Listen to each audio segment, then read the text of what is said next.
एक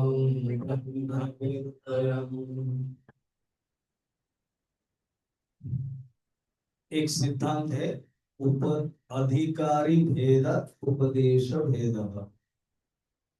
शास्त्र को आचार्य या गुरु क्या करते हैं? अधिकारी के अनुसार उपदेश करते हैं एवं अधिकारी के अनुसार आपको गुरु भी मिलते हैं। आप अधिकारी फिफ्थ स्टैंडर्ड तो टीचर फिफ्थ स्टैंडर्ड होगा। पीएचडी का जरूरत ही नहीं है, मिलेगा भी नहीं, जाएंगे भी नहीं।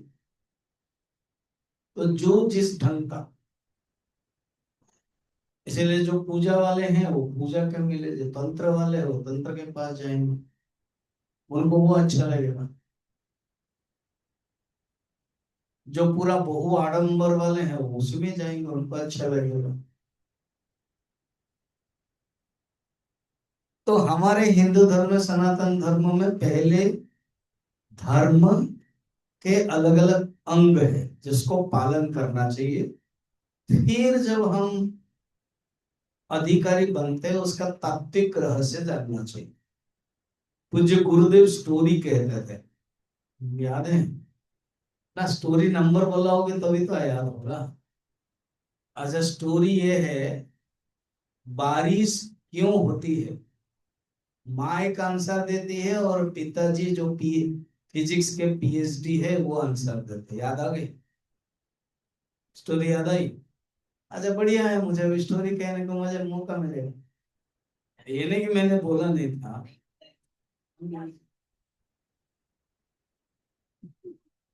अब ठीक है, मैं स्टोरी बोलता हूँ उसके बाद।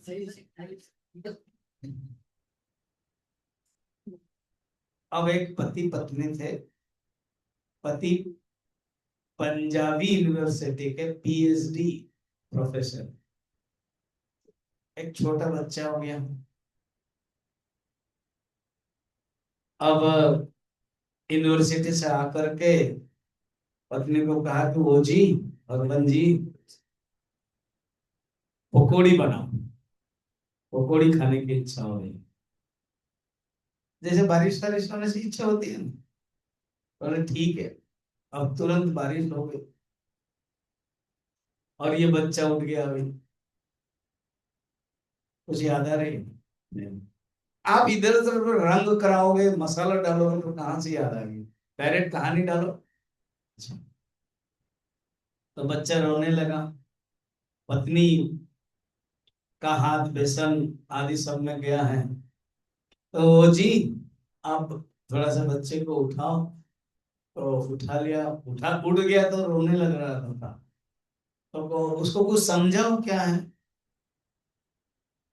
तो बच्चे ने कहा कि वो बारिश क्यों हो रही है? तो बोला हाँ आप बताओ कहानी, उसको बता दो। अब ये प्रोफेसर है फिजिक्स से, बारिश क्यों हो रही है उनको क्या पता। अब वो बताते हैं, बेटा बैठो, बारिश क्यों हो रही है? वो बेटा सोचेगा ठीक है बताएंगे। तो कहते हैं ये साइकिल ऑफ वाटर का पूरा टोटल प्रिंसिपल सिद्धांत बता दिया। अब वो कहाँ समझेगा? फिर रोने लगा, पकौड़ी आ गई, ये भी खाया। अरे पापा को कुछ पता नहीं है बारिश कैसे हो रही है, मम्मी तुम बताओ बारिश कैसे। तब मम्मी बच्चे को गोद में लेते हैं, एक एक पकौड़ी खिलाते हैं और कहते हैं बारिश जो हो रही है ना, हाँ, तुमने एक हाथी देखा है क्या? होस पाइप से पानी आता है ना। एक ऊपर एक देवता है, उसका नाम है इंद्र। अब वो कहानी उसको इंटरेस्ट लगता है। समझ में आई? हाँ। अच्छा ठीक है, बढ़िया है ना। हमेशा ही पुराना नंबर 2023 में नहीं जाना चाहिए, थोड़ा नए नए आना चाहिए। अब देन क्या हुआ? वो बता रहे हैं कि एक इंद्र है। जब पृथ्वी के लोग तरसते हैं गर्मी के दिन में, जैसे तुम प्यासा लगता है ना, मुन्नू, मुन्नू है बच्चों का, तो तुम पानी मांगते हो। तो पृथ्वी के लोग जो प्यासे में तरसते तो मांगते हैं, हे इंद्र देवता बारिश करो। इंद्र देवता के पास एक बहुत बड़ा हाथी है। वो आदेश देते ऐरावत, और उस हाथी का नाम ऐरावत। वहां पर एक सुंदर तालाब है। तो वो लड़का तो पंजाब का है, पटियाला का है। फिर मम्मी बताते दुख निवारण का तालाब। हाँ, ऐसे बड़ा तालाब है और उसको कहते हैं कि पानी लो और फेंको। तो पानी वो लेते हैं, वो जब फेंकते हैं ना, उसी का नाम बारिश। बच्चा तल लगा था, कैसे अच्छा लगता। और पता है उसमें टैरिफ कुछ नहीं लगता है, अमेरिका लगा देता है। पर वहां कुछ भी टैरिफ नहीं लगता है, केवल हवन यज्ञ करने से हो जाता है। अब यही बच्चा उस समय तो खुश हो गया जाता है, शाम को पकौड़ा दिखा के ज्यादा कुछ खाता नहीं, दूध पी के सो जाता है। यही बच्चा 15 साल के बाद पिताजी के जैसा एमएससी फिजिक्स लेता है और साइकिल ऑफ वाटर पढ़ता है। तब समझता है पिताजी उस समय ठीक बोल रहे थे, मैं समझ नहीं रहा था। माँ तो मुझे कहानी बता रहे थे। पहले वेदांत उपनिषद में कहते हैं तुम ब्रह्म हो। तुम्हारा मन जब परमात्मा में लग जाता है वो तर्पण है। तुम्हारा मन जब डूब जाता है तो स्नानम है। जब हम समझ नहीं पाते तो कहते हैं ठीक है तर्पण करो। समझ में आया कि नहीं? तो ये जो धर्म है, पूजा है, पाठ है, वो हाथी का फव्वारा है। वो हमको दिया गया। जब हम 20-25 साल से करेंगे, तब फिर जो ओरिजिनल उपनिषद है वो आए। कोई कहता है ना मुझे समझ में नहीं आता, तो 20 साल के पहले भी चिन्मय मिशन आए, समझ में नहीं आता है, और अभी भी चिन्मय मिशन में आ रहे हो, 20 साल हो गया समझ में नहीं आता है। ऐसे कोई लड़का नहीं है जो नर्सरी में सिर्फ 20 साल तक पढ़ा रहता है। कभी ना कभी ऊपर तो उठेगा ना। प्राइमरी तो होगा। नहीं नहीं मेरा स्लो है, तो स्लो है तो उठता होगा ना, ये ना कि कभी भी उठेगा नहीं। अब ये जो लड़का है सदाचार का, जो बैठे हुए हैं लड़के शिष्य, वो ऊपर है थोड़ा। इसीलिए आचार्य सदाचार के अंग भी बता रहे हैं और अर्थ भी बता रहे हैं। समझ में आया? जीवन में इस जन्म में या पूर्व जन्म में वो हाथी फव्वारा पानी हमने बहुत कर लिया। अच्छा, ये अर्थ नहीं कि फिर छोड़ भी देना ना। बुद्धि में उस परमात्मा को समझना है, मगर पूर्व जन्म के जो वासना है वो अनादि अनंत है। समझने के बाद, क्योंकि समझने पर जो वासना वो तुरंत खत्म नहीं होती। और एक 3 प्रकार के वासना है ना, 3 प्रकार के कर्म है। क्या क्या कर्म? 3 प्रकार। हम्म? संचित, प्रारब्ध, क्रियमाण, आगामी। इसमें से आगामी और संचित नष्ट हो जाता है, प्रारब्ध नष्ट नहीं होता है। तो प्रारब्ध को भोग करना पड़ेगा। इसीलिए प्रारब्ध जब तक है, फिर पूजा, फिर तर्पण करते रहो। जब प्रारब्ध भी खत्म हो गया, तब शरीर चला गया, then you will go no more. शरीर नहीं रहेगा। प्रारब्ध खत्म तो शरीर भी नहीं रहेगा। 2 प्रकार के प्रारब्ध खत्म। एक होता है ज्ञान प्राप्त करने के बाद प्रारब्ध खत्म, जीवन मुक्त, विदेह मुक्त हो गया। और एक प्रकार के इसी शरीर में जीने का जो प्रारब्ध है वो खत्म हो गया, तब मर जाता है। अब छोटा बच्चा है, 3 महीना का है, 2 महीना का है, वो बच्चा मर जाता है। मगर 80 साल के 90 साल का भी पड़ा है। तो 80 साल के 90 साल जो दादाजी है, वो तो रोते हैं, दुखी होते हैं, अरे पोता का मुंह देखने के लिए तरस रहा था, आया और 2 महीने में चले गया, और मैं बुढ़ा, हे यमराज मुझे क्यों नहीं लिया, उसको क्यों ले लिया? यमराज कहेंगे तुम्हारा इस शरीर में और भोगने का जिद है, और उस लड़के का सिर्फ 3 महीना के तुम्हारा पोता बन करके आना था, और वो हो गया उसका प्रारब्ध। गोल्डन चम्मच में दूध पिला दिया। उसके मन में था इतना ही भोग करना, टाटा अंबानी के घर में तीर चला गया, या गरीब के घर में आया इतना ही कष्ट भोगना था, झोपड़ी में बारिश में, बस 3 महीने में मर गया। अब देखना नेक्स्ट उसके प्रारब्ध को अनुसार जाए। सबका जीवन यात्रा जीव के इसी ढंग से चलता है। ठीक है, तो हम लोगों के जो प्रारब्ध है, समझने के प्रारब्ध है, ज्ञान का प्रारब्ध है, ज्ञान उत्पन्न होने के अभी मैच्योरिटी हो गई है, हम अभी पीछे नहीं जा सकते हैं। सपोज आप कुछ गुस्से में आओगे नहीं, एग्जाम्पल नहीं करना इसे, आओगे नहीं, ओके। अभी जितना ज्ञान मिल गया ना, भगवान 6 चैप्टर उत्तर भी देते हैं, आओगे ना, बोलोगे मैं नीचे थोड़ा थोड़ा अपने खुद पढ़ूंगा, और वो फिर ये जो ज्ञान है वो नष्ट नहीं होने वाला, फिर आपको वाक्य और अच्छा नहीं लगे। यही चिंतन करोगे, क्योंकि आपने ईश्वर मार्ग में शुरू कर, फिर आगे ही बढ़ते जाना। अगर नहीं, पूर्व जन्म के वो जो प्रारब्ध है, कोई आता है फिर चला जाता है ना, फिर कोई आता है मदिरा मांस खा करके वो हो जाता है, उसका वो प्रारब्ध है, भोग करना, करने के बाद फिर बचपन में छोटे बच्चे से ही ज्ञान आ जाता है। छोटे छोटे बच्चे प्रवचन बढ़िया दे जाते हैं।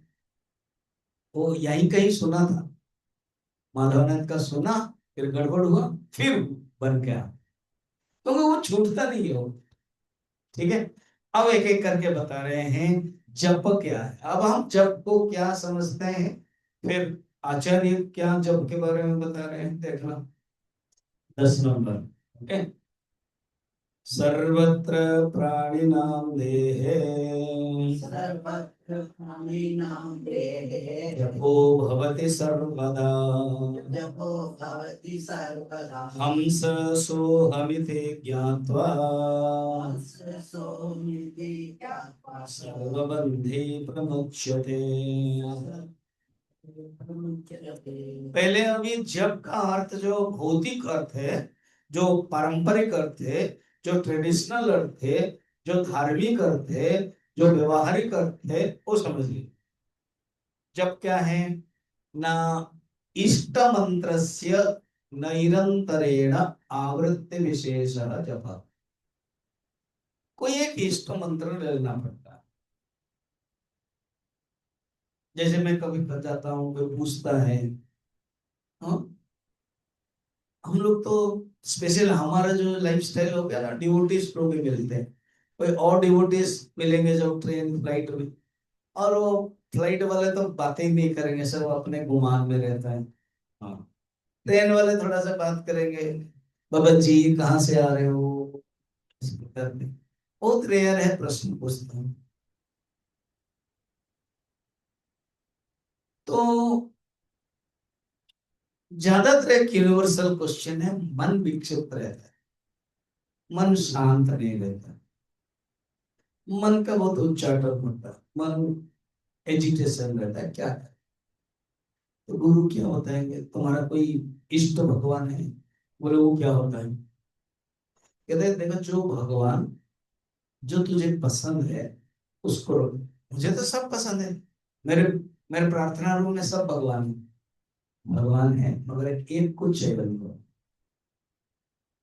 उसका नाम है इष्ट। कैसे जानेंगे कि मेरा इष्ट है, जिसको आप बहुत पसंद करते हैं, जिसकी नाम आपके मन में तुरंत आता है, कोई विपत्ति पड़ी कुछ हुआ तो हे कृष्णा हे गोविंदा आ जाता है, जिनके साथ आपका लगाव है, जिनके गुण आप पसंद करते हो, जिनके गुण आपके अंदर है, रिफ्लेक्ट हो रहा है, राम हो कृष्ण हो शिव हो, मैं ज्यादा भी नहीं जा रहा हूं, उसको चयन करो। ओके, उनका एक मंत्र होता है, और कहीं गुरु से लेना सबसे अच्छा होता है। खुद खुद लोगे तो उससे क्या रजिस्टर नहीं होता। जैसे खुद को पढ़ना, डिस्टेंस कोर्स और एक रेगुलर कोर्स करना कॉलेज जाकर। चिन्मय मिशन में गुरुदेव ने वो सिस्टम नहीं बनाया। गुरुदेव ने कहा it will be a bondage what I have seen in my life. वो दीक्षा में ले लेंगे मगर वेदांत में नहीं आएंगे। मगर मैं दीक्षा नहीं दूंगा और वो वेदांत में आएंगे, दीक्षा की जरूरत नहीं। और मेरे जो मेडिटेशन क्लास में लूंगा उस समय मैं दीक्षा दे दूंगा। इसलिए आप देखना कैंप में जब मेडिटेशन लेते थे तो जो शिव जी का अधिकारी है, ओम नमः शिवाय, तो ऐसे ऐसे करके 6-7 दिन में एक एक दिन शिव जी का वो, then you choose who is your इष्ट, ले लेके दैट इज दीक्षा बोलते थे। कभी कभार कोई खास है, डिवोटीज है जिनके मन में है दीक्षा लेने की, मंत्र लेने की, और वो पीछे पड़ जाता है, तो गुरुदेव कहते हैं अच्छा मम्मी दे दूंगा करके दे दे। किसी को वाकायदा खड़े खड़े close your eyes, what I chant you chant, ओम नमो भगवते वासुदेवाय, ऐसे करते थे, हो गया दीक्षा। किसको, किसके लिए थोड़ा सा दया आती है, okay bring fruits, bring chandan tilak in a thali, come to my room after breakfast, बैठ गए। देन गुरुदेव को ही सिखाना पड़ेगा ना, फूड चंदन, और गुरुदेव से पर्सनालिटी जैसा है वो डर लगता है। Put chandan on my forehead, chandan medal, yes I am telling same thing, offer this, now close your eyes, ओम नमः शिवाय। वो खुश, ऐसे बहुत गिने चुने होंगे भगवान। फिर जो सीनियर स्वामी जी भी अपने ढंग से कोई को दे देते, ऐसे ही गिने चुने, और ऑफिशियली क्लास में होते। चलो, तो आप अपने मंत्र रखा, उसको बार बार जब दोहराते हो ना, ओम नमो भगवते वासुदेवाय, उसको कहते हैं जप। जप 3 प्रकार, तस्य वाचकः प्रणवः, वो जो प्रणव है परमात्मा के, ओमकार जप वैदिक जप है, ओ ये वैदिक जप। पौराणिक जप भगवान के कोई शिव जी, राम कृष्ण आदि का नाम, मैंने बताया था। भगवान शंकर के अवतार शंकराचार्य, मगर उनकी माँ का इष्ट नारायण। तो माँ ने कहा था बेटा सन्यासी तो बनोगे ठीक है, और जब मैं याद करूंगी जरूर आना। शंकराचार्य की माँ है, हम लोगों का जैसे नहीं अटैचमेंट है हर क्षण याद करें, बिल्कुल याद नहीं किया। उनको पता है कि मेरा बेटा धर्म के लिए काम कर, तो जब शरीर जाने वाला है उनको अनुभव हुआ, तब याद किया। उस समय उत्तर काशी में थे। उत्तर काशी में वो जो कुक्कुट मंदिर मैंने लिया था ना, गाड़ी इधर उधर रह गया, फिर हम लोग चढ़े, कहते वहीं आसपास कहानी शंकराचार्य थे। और गुरु शिष्य लोग थे, क्लास होने वाला था, बैठे थे, उनको आ गया कि माँ याद कर रही। फिर सुरेश्वराचार्य लीडर है, कहे सुरेश्वराचार्य तुम लोग स्टडी क्लास करो, मैं आ रहा हूँ। आकाश मार्ग में चलेंगे, उत्तर काशी से डायरेक्ट केरल।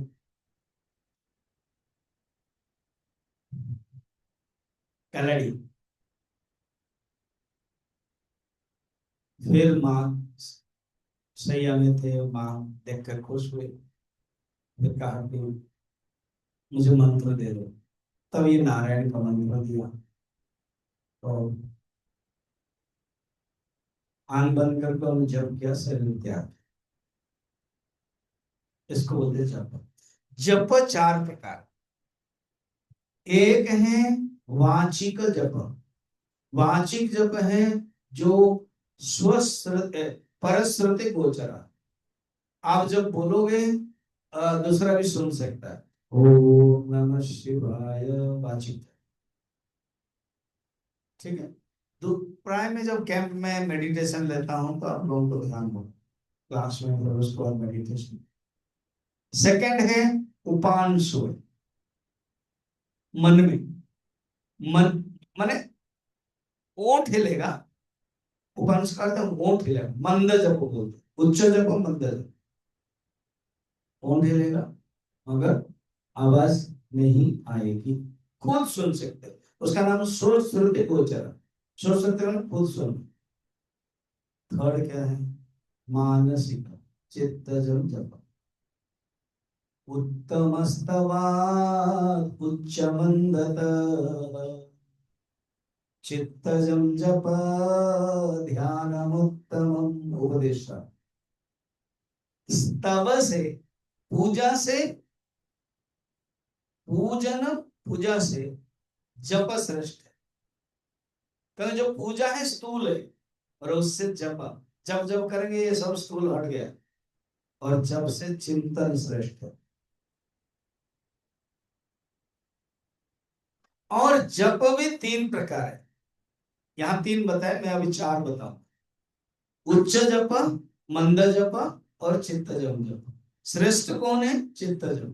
उच्च, तो जब प्रैक्टिस भी करना है ना, पहले उच्च जप करो, और जप जो है आपका मंत्र कोई दूसरे लोग सुनना नहीं चाहिए, और परिवार के लोग कोई सुनना तो फर्क नहीं, फिर भी कोशिश करे कोई ना सुने।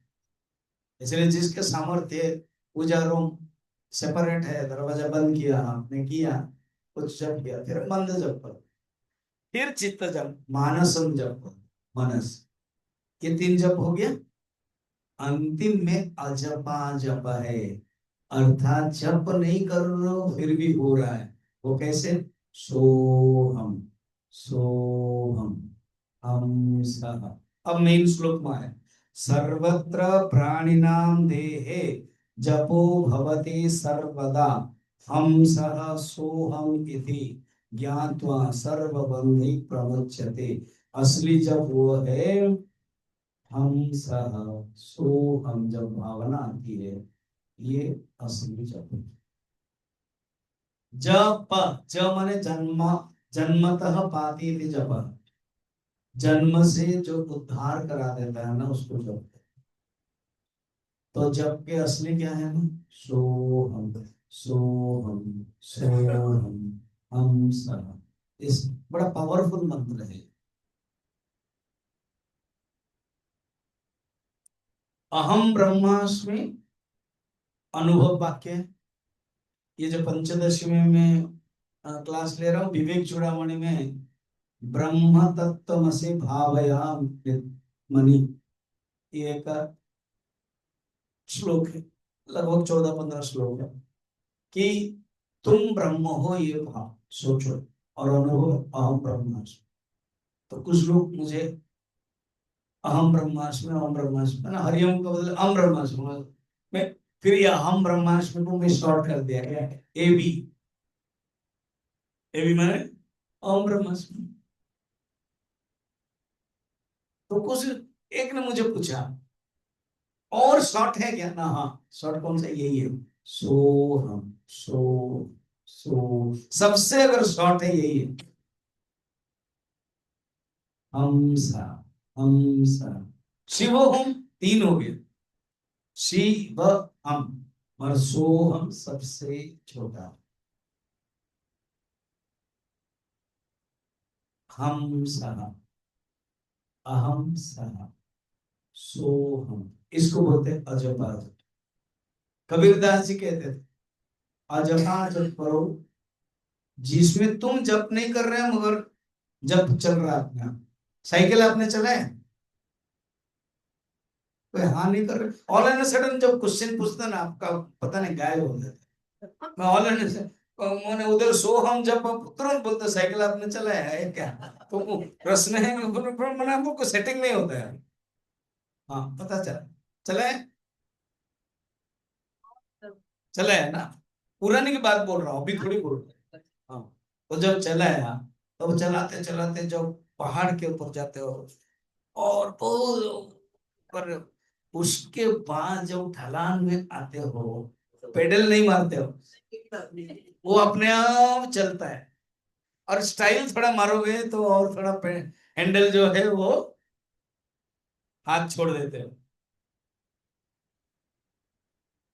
प्रैक्टिस हो तो। उसमें आप पेडल मार रहे हो क्या, मर चल रहा है कि नहीं है, इसको बोलते हैं अजय पाजल। आप खुद कुछ कर नहीं रहे हो, सोहम अपने आप हो रहा है। ओम नमः शिवाय भी कर नहीं रहे हो, क्योंकि पेडल आपने बहुत मार दिया, सोहम सोहम कर दिया, अब अपने आप हो रहा है। समझ में? इसको बोलते हैं अजय पाजल।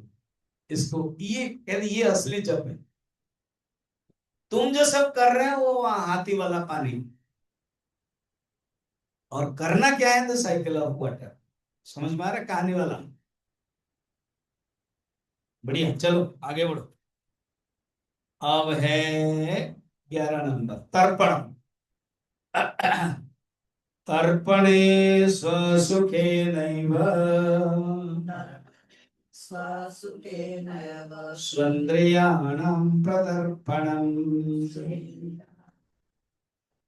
मनसा मनालोक्य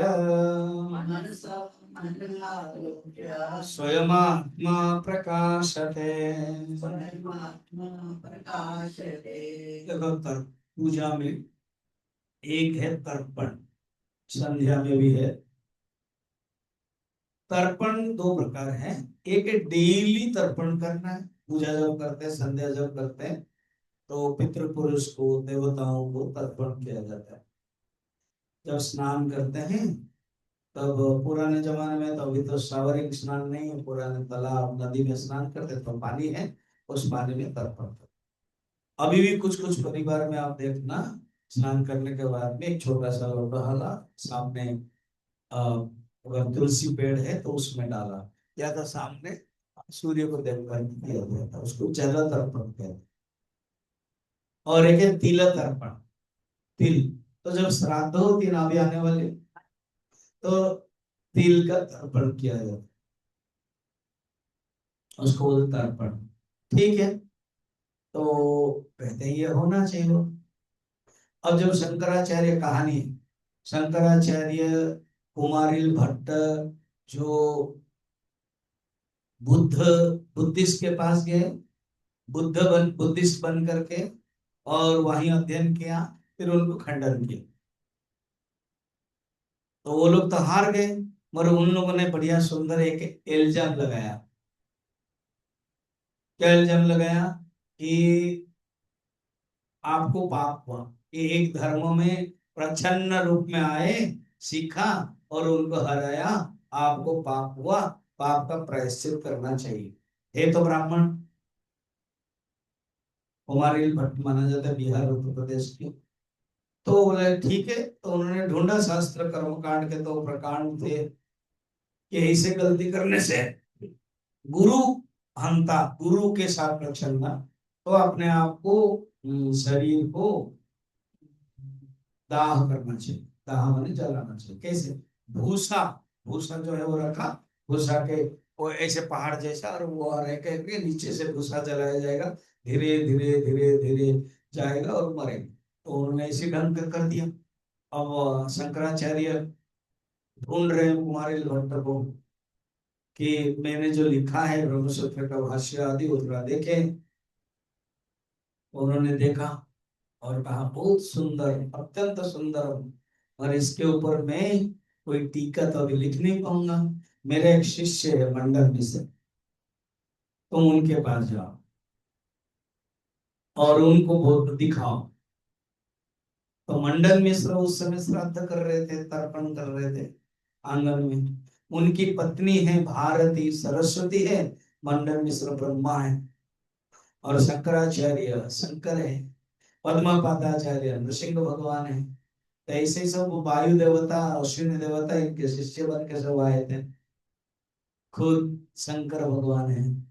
अब मंडन मिश्र पूजा कर रहे थे, देखा कि आंगन बंद है, तर्पण कर रहे, आकाश मार्ग में उड़ गए। भूमुंडे वह तुम किमर्थम आगतः।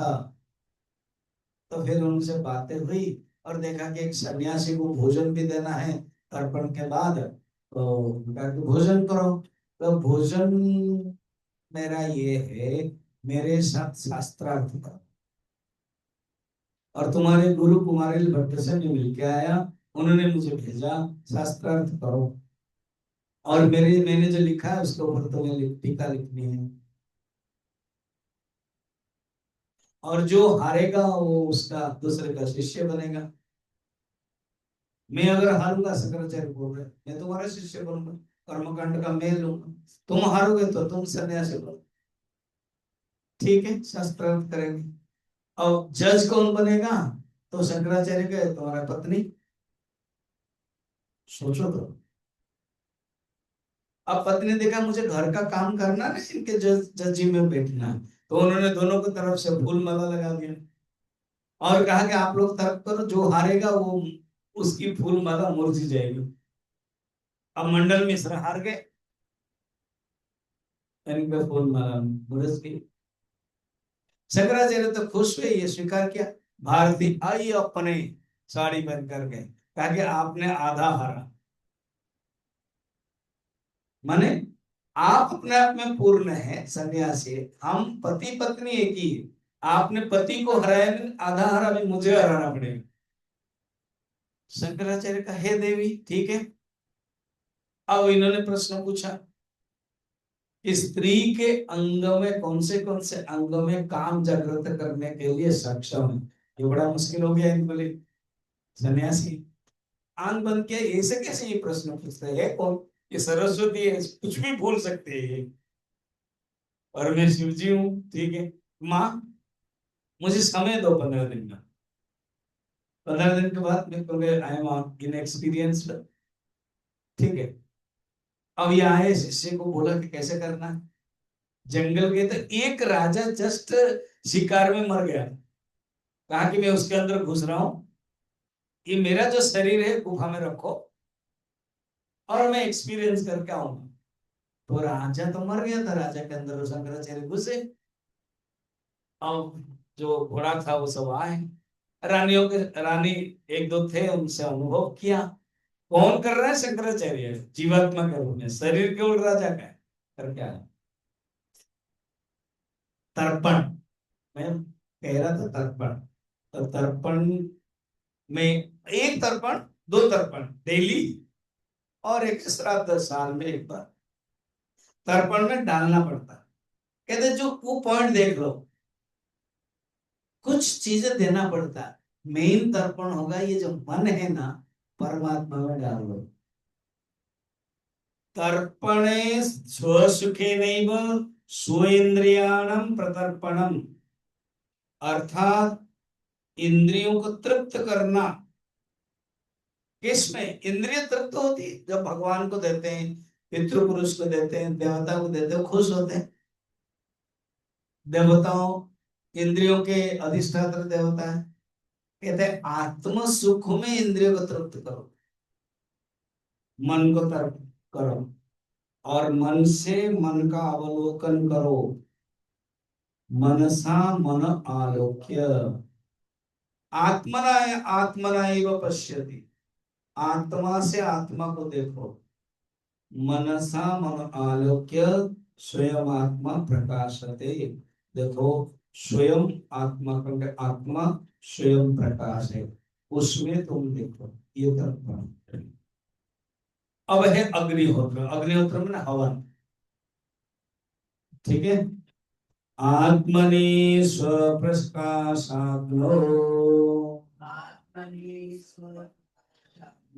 चित्तमेकाहुतिं क्षिपेत्। अग्निहोत्री सविज्ञेयः इतरे नाम धारकाः। देखो, ये सदाचार पढ़ने के बाद हमको एक क्लू मिल गया। क्या?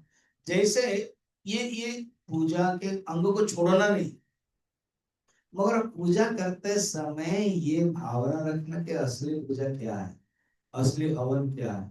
असली तर्पण क्या? समझ, एक मंदिर गए और मंदिर में पूजा कर रहा है, अब बैठे, मैं यहाँ कर रहा हूँ, आप बैठे हो, तो सोचोगे कि ये असली अर्थ क्या है? उसमें आप घटाओगे आत्मा के साथ, तो सब चीज रिलेटेड विद आत्मा। अब अग्निहोत्र में होता क्या? हवन, हवन में डालते हैं, आग है, लकड़ी है, उसमें घी और चौरू डालते हैं।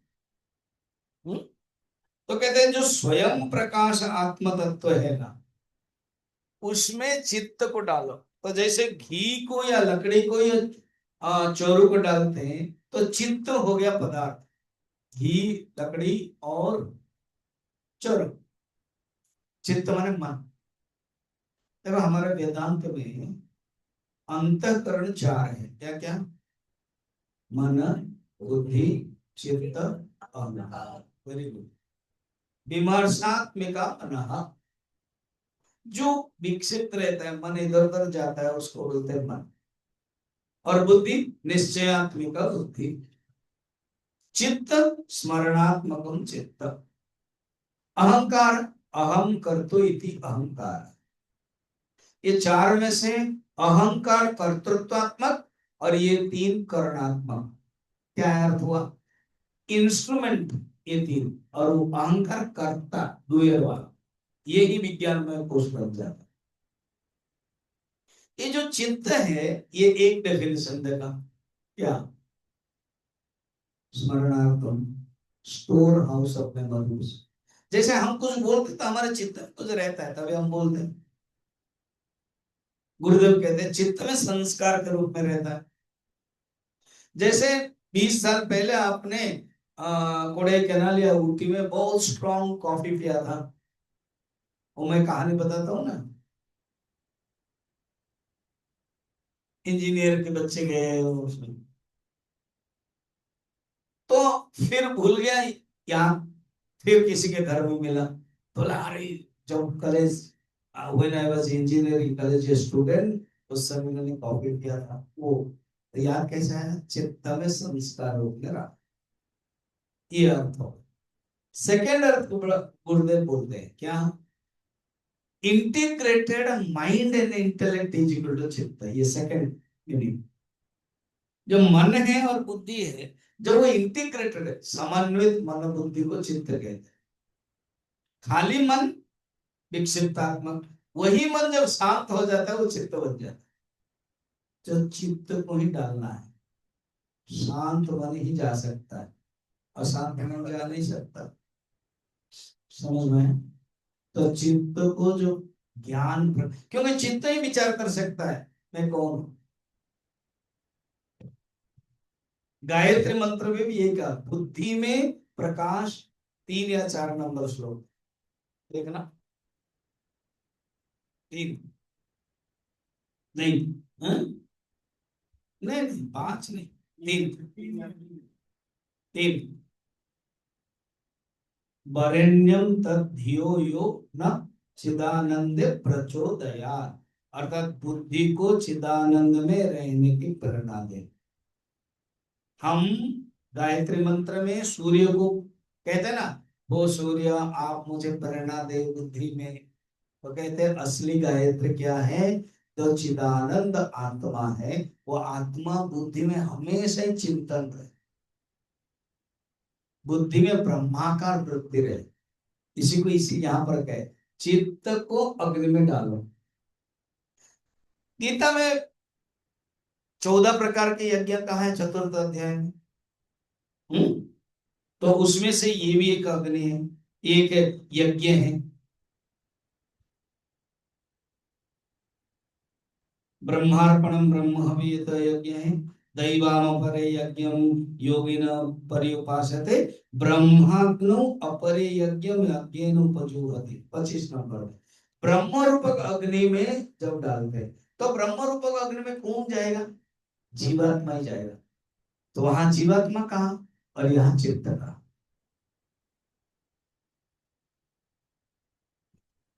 चित्त को आहुति करना। अग्निहोत्री सविज्ञाय इतरे नाम धारका। बाकी तो ऐसे ही नाम वाले हैं।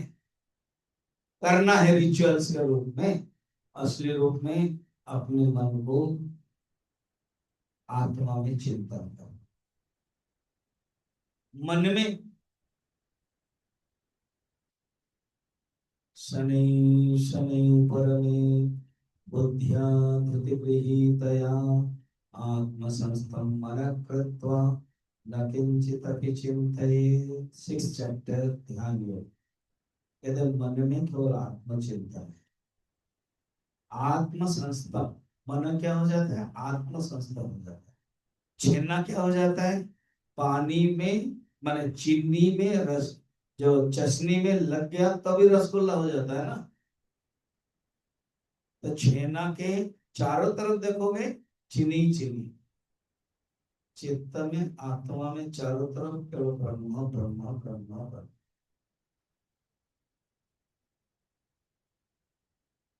कहानी है, कहानी नंबर 25।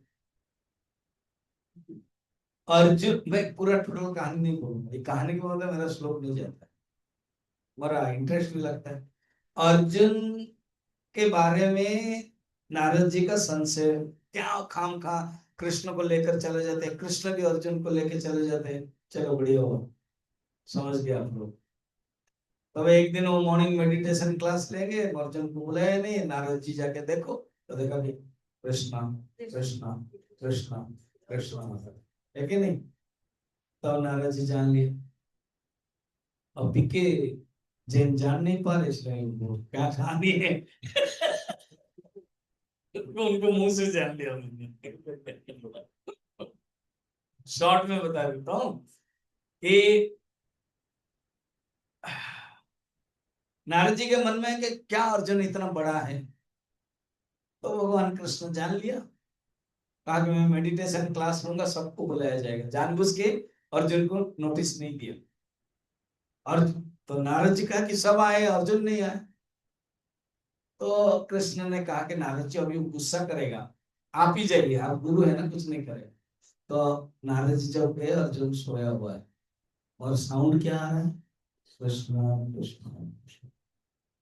मैंने ये भी बताया था, स्वामी राम तीर्थ शिष्य पूरन चंद्र सिंह टिहरी में लास्ट के समय गुफा में रहते थे, बाहर रहता था पूरन चंद्र सिंह, और उन्होंने भी क्या सुना? राम राम राम। तो मन में जब ब्रह्माकार वृत्ति आ जाती है ना, वो अल्टीमेटली और है अर्चना। रोज हम पूजा करते हैं, पूजा अर्चना, उसमें 16 उपचार होता है, उसको बता रहे। देहो देवालय प्रोक्तः, देहो देवालय प्रोक्तः, देहि देवो निरंजनः, देहि देवो निरंजनः, अर्चित सर्वभावेन, अर्चित सर्वभावेन, स्वानुभूत्या विराजते।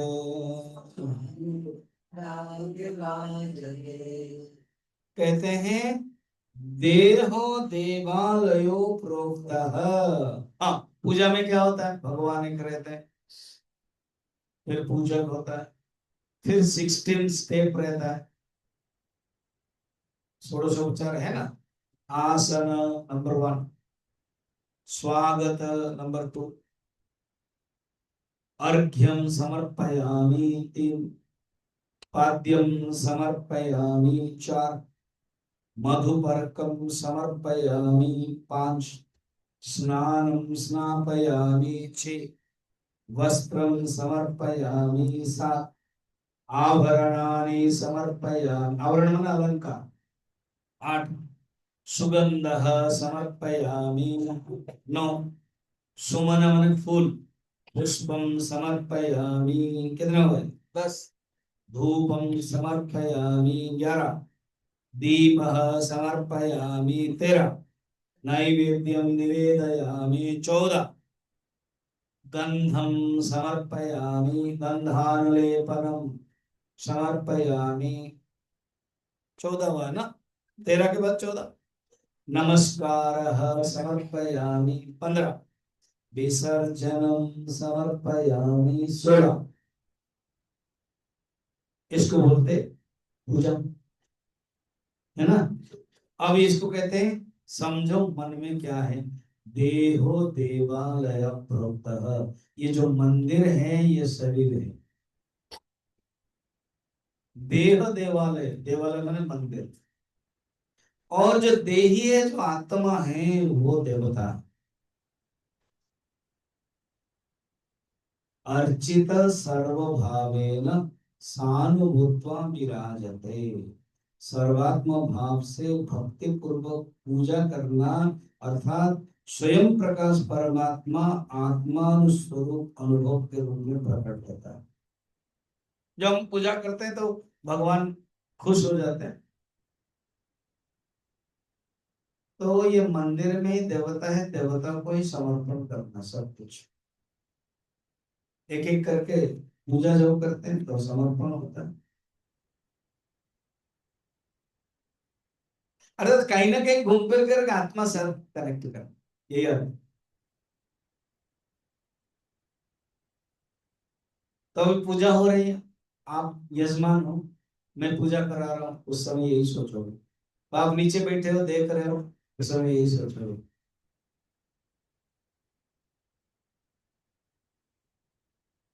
स्नानम हुआ तो क्या कहेंगे ना, मन जब डुबकी मारता है वो स्नान। जीव ईश्वर के तात्विक एक रूपता ही डुबकी है। चंदन लगाना है, जड़ प्रपंच को विवेक करना ही चंदन लगाना। ये जो विश्व है, ये हर क्षण परिवर्तन होता है। वो फूल है जो समर्पण करते हैं।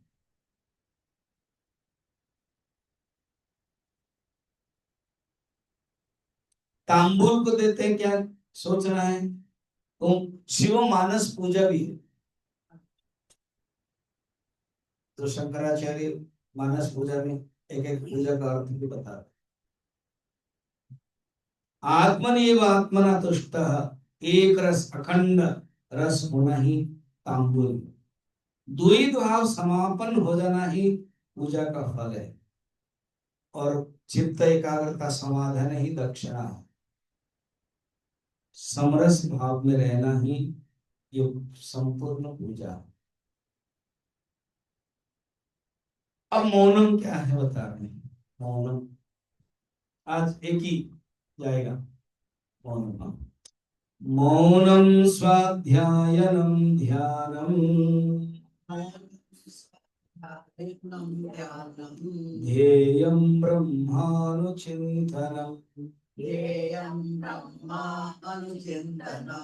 ज्ञानेनेति सम्यक् निषेधान्त प्रदर्शनम्।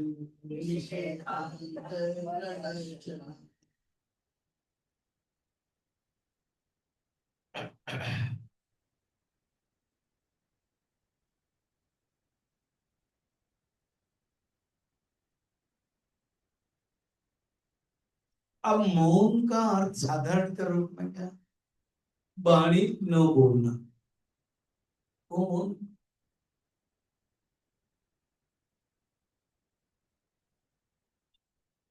कहते हैं स्वाध्याय मौन। स्वाध्याय मैंने स्टडी दी बुक्स नहीं, आप स्व अध्याय, अपने आत्मा को चिंतन करना है मौन। अपने आत्मा को देखना, वो मौन। और ध्यान क्या है, ध्येय रूप ब्रह्म स्वरूप का अनुचिंतन करना। ब्रह्मानुचिंतनम ध्यानम, ब्रह्मानुचिंतनम ध्यानम, ये बड़ा सुंदर परिभाषा। ब्रह्मानुचिंतन ही ध्यान। योग दर्शन में क्या कहा, तत्र एकतानता ध्यानम। मन जब उसी में ही रहेगा, एक तानता, उसको ध्यान करो। विजातीय प्रत्यय परिहृत्य तिरस्कार पूर्वकम सजातीय वृत्ति आवृत्ति इति निधिध्यासनम ध्यान।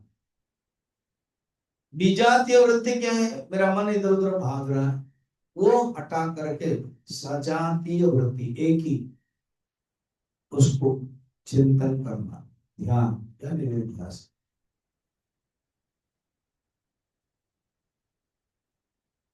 इसके ही जो ज्ञान है, ध्येय और ध्यान, मन वाणी आदि द्वंद्व को हटा करके अंत में जो शेष रहता है वो ही अल्टीमेटली मौन है। मुने है भाव मौन, मुनि के जो भाव है ना वो मौन।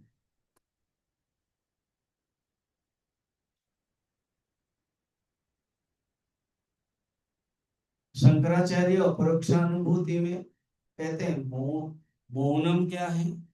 गिरा मौनम तो बालानाम प्रयुक्तम ब्रह्मवादिभिः। ये जो गिरा का मौन है ना, गिरा माने वाणी, ये बचपन है, स्टार्टिंग वाला। अल्टीमेटली क्या है? इति बा तत भवेत मौनम सताम सहज संविदम। सत्स्वरूप को जानना, सत्स्वरूप को अनुभव करना, अहम अस्मि सदा भामि, ये भावना रहना है मौन। अपरोक्षानुभूति 109 श्लोक में यही भगवान कहते हैं शंकराचार्य। इति वा तत् भवेत् मौनं सतां सहज संगितं गिरा मौनं तो बालानां प्रयुक्तं ब्रह्मवादिभिः। चैतन्य मौन, मगर स्टार्टिंग में ये जरूरत है और अभ्यास के लिए आवश्यक है। फिर अल्टीमेटली मन जब अभ्यास हो जाता है केवल ब्रह्म चिंतन में। स्वामी तपोवन जी महाराज जो उत्तरकाशी गए हो, वो जो बरंदा है ना जहां पर बैठते हैं, अभी थोड़ा सा रिनोवेशन हुआ मगर वही रखा गया है। नो लाइट, अंदर एक बेड है, वहां जाके बैठोगे, सुंदर भाव। तो एक बरंडा है जहां पर बैठते थे, वहीं से वो गंगा को देखते थे, सारा दिन वहीं पर बैठते थे। कभी कभार वॉकिंग करने के लिए गए तो पहले जमाने में अभी भी उत्तरकाशी होकर ही गंगोत्री जाना है। पैदल जाते थे लोग, बहुत कम मोटर गाड़ियां थी, तो रुकते थे उत्तरकाशी में, काली कमली वाला आश्रम, अन्य अन्य धर्मशाला। तो तीन स्वामी जी बहुत प्रसिद्ध थे। ऋषिकेश में शिवानंद जी आश्रम, उत्तरकाशी में तपोवन जी महाराज, और वशिष्ठ गुफा में पुरुषोत्तमानंद जी महाराज दूसरे। तो प्राय सब लोग एक दूसरे को जानते थे उस समय, 70-80 ईयर्स की पहले की बात होगा। तो लोग तो ऋषिकेश में रहना ही पड़ेगा, तभी ऋषिकेश से उत्तरकाशी आएंगे, वो भी 3-4 दिन लगेगा, 120 किलोमीटर में। तो उत्तरकाशी में रुकेंगे, फिर उत्तरकाशी से वशिष्ठ गुफा में रुकेंगे, फिर गंगोत्री जाएंगे। मतलब वशिष्ठ गुफा उस तरफ है, बद्रीनाथ जाने के लिए, गंगोत्री के रास्ते नहीं। तो तपोवन जी महाराज के पास आए, सबके पास, इन तीनों के पास आए। शिवानंद जी बिजी रहते थे, हॉस्पिटल सेवा आदि, कोई भी आता है, अच्छा अच्छा रुको, खाओ पियो, सेवा कुछ को देते थे, देने में बहुत तेज थे शिवानंद जी। चिदानंद जी महाराज भी, वो परंपरा। मैं जब 2002 में सत्यानंद जी महाराज, ये तीन शिष्य मेन थे ना शिवानंद जी के, गुरुदेव, चिदानंद जी, सत्यानंद। सत्यानंद जी योगा वाले मुंगेर। तो 2002 में मैं दर्शन करने के लिए गया था, वो जस्ट मौन उन्होंने तोड़ा था। दर्शन क्या, तो एक शॉल मुझे दिया। पता है वो शॉल 2002, आज 2025, 23 सर्व मेरे पास अभी है और मैं उड़ता हूँ, पतला है, बढ़िया सुंदर। सोचो, गुरु की कृपा। तो कुछ ना कुछ देते रहते थे ये लोग सब। तो तपोवन जी महाराज तो विरक्त हैं, उनको कोई देना वाला नहीं, कुछ नहीं रखते थे। बरम तो तपोवन जी महाराज जब नीचे ऋषिकेश आएंगे, वो ठंड माने ठंड में, गर्मी में ऊपर गंगोत्री, ठंड में ऋषिकेश, इनका बीच हुआ। तो उनका जो अटैची है वो शिवानंद जी पकड़ेंगे। वो वाला फोटो ना अभी वो उत्तरकाशी में है, मैं दिखा रहा था इनको सत्संग हॉल में। तपोवन जी आगे, शिवानंद जी पीछे पकड़े हुए हैं अटैची। अटैची किसका? इनका। जा रहे थे या तो आ रहे थे, ज्यादातर जा रहे थे रथ में। आश्रम में, शिवानंद जी के आश्रम में रुकते थे। तो जो भी कोई आता था वो अपना प्रॉब्लम बोलता था, मना नहीं करते थे वो, सुन लेते थे। और वो प्रॉब्लम गंगा माँ को देते थे। माँ बोल देते थे मन में, ये बोल रहा है तुम्हारी, मैंने उसकी जो समस्या मैं तुमको दे देता हूँ, तुम करना, और मेरा मन तुम में है। मौन शांत। कभी कभार कोई वाणी निकलते थे, हरिओम आशीर्वाद, मौन। एक सेकंड में वो स्विच ऑन कर लेते थे। स्विच माने इधर से स्विच ऑफ, उधर से स्विच ऑन, उसको बोलते हैं मौन। उनका जो मौन है हमें पावरफुल रहता है। अभी भी आप उत्तर कैसे जाना, जो पुराने और यंग लड़के जो आजकल 20-25 साल नहीं जानते होंगे, मगर जो मंदिर है वहां अगर बोलोगे मैं तपोवन कुटी से आया हूँ, तुरंत तपोवन जी की याद रहेगा। कहते रोज वो मंदिर जाते थे, दर्शन करके आते थे, रोज पानी चढ़ाते थे आते थे। ऐसे वो मौन, ठीक है। तो मौन वो हो, ऑलरेडी जितने भी द्वंद्व है, जगत है, सब हट जाता है। जो बचता है ना, क्या बचता है? ओनली आत्मा तत्व। सब हटाओगे, मैं अन्नमय कोश नहीं हूं, मैं प्राणमय कोश नहीं हूं, मैं मनोमय कोश नहीं हूं, मैं विज्ञान में कोश नहीं हूं, मैं आनंद में कोश नहीं हूं। तो तुरंत शिष्य कहते तो शून्य है ना रे बेटा। शून्य ने शून्य को भी बेटा, परिशेष न्याय, शेष न्याय में जो आत्मा उस स्थिति, वो असली मौन। ओम पूर्णमदः पूर्णमिदं पूर्णात् पूर्णमुदच्यते पूर्णस्य पूर्णमादाय